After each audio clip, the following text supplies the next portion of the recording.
दोस्तों, क्या दुनिया का कृषि किंग अब बदलने वाला है?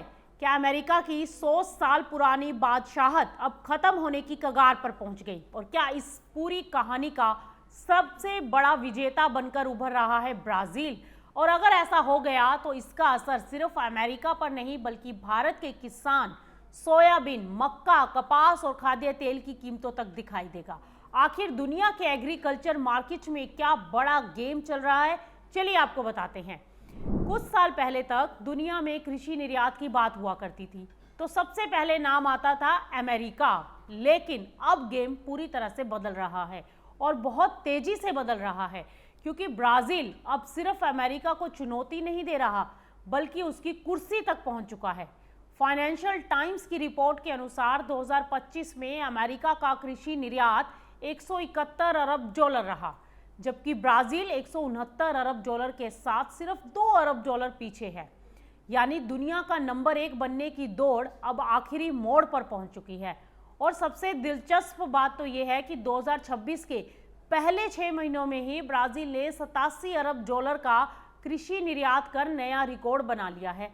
लेकिन सवाल है कि आखिर ब्राजील इतना आगे कैसे निकल गया? इसकी शुरुआत हुई 2018 के अमेरिका चीन ट्रेड वॉर से।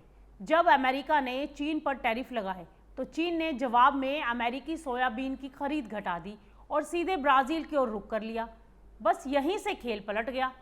ब्राजील ने चीन का बाजार जीत लिया और अमेरिका अपने पुराने खरीदार खोता चला गया। आज हालात ये हो चुके हैं कि ब्राजील दुनिया का सबसे बड़ा सोयाबीन, बीफ और पोल्ट्री उत्पादक बन चुका है और कपास निर्यात में भी अमेरिका को पीछे छोड़ चुका है।